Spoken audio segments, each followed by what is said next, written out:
Louis, were you watching me again? Indeed I was.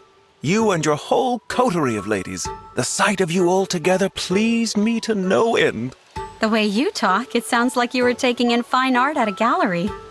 To me, there is no greater art. The finest galleries fall far short by comparison. There are so many subtleties and nuances to be seen that I could do so all day. That's really the whole reason you do it. It's no different than appreciating a beautiful landscape. I sit quietly and let it soothe me. I see no harm in people watching, and I'm sure you of all people must agree. Yeah, when you put it that way, I guess I do. I've seen the way you drop everything to moon over any especially picturesque scenes. Like a princess and her knight, a prince and his servant. Oh, or a Pegasus and a maiden.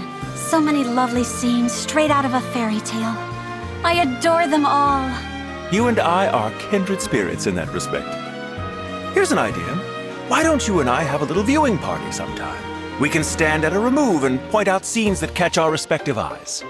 That sounds like fun. I'm game if you are.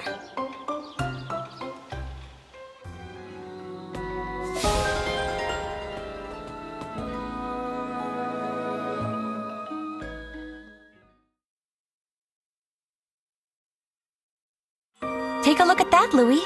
Isn't it lovely how that couple shares a meal together? The girl hand-feeds the boy, and then the boy returns the gesture. So intimate.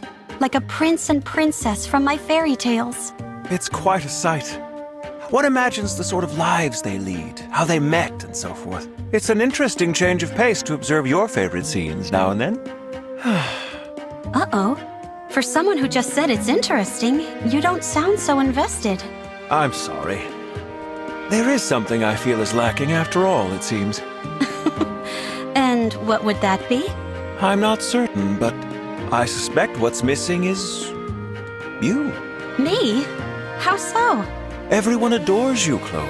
You're perpetually surrounded by friends. The closeness you show with those friends, there's nothing quite like it. The sight of it fills me with such joy that I would hold it in my mind forever if I could. The drawback, it seems, is that scenes without you in them lose their luster. I can tell you mean that as a compliment, so thanks, Louis. But I'd be careful who I said that to. I know where you're coming from with that hobby of yours, but other people, it takes a lot of explanation before people will understand. Not all of them have the patience.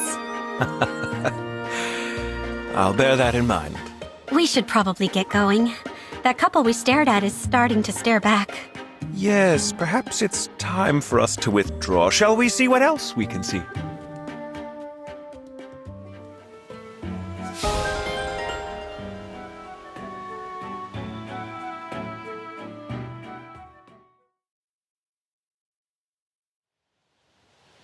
Shall we observe some more lovely scenes today, Chloe?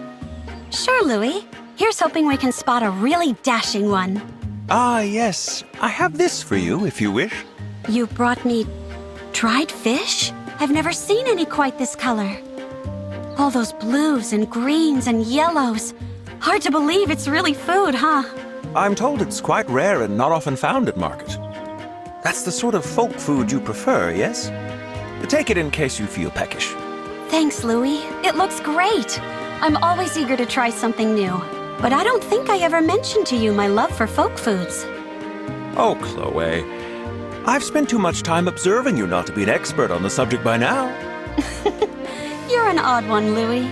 But then, I'm not one to talk. What do you mean? I got you some dried grapes. I hope you like them. Why, thank you, Chloe. Grapes are my favorite, you know. I do know.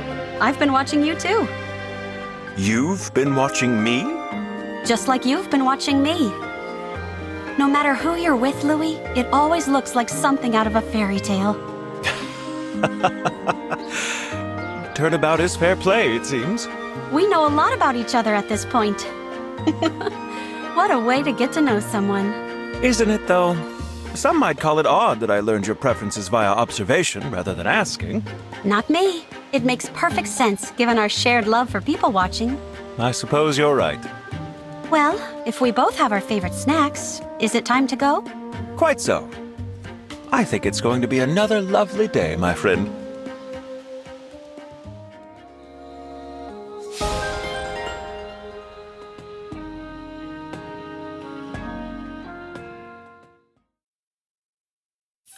Emblem Engage!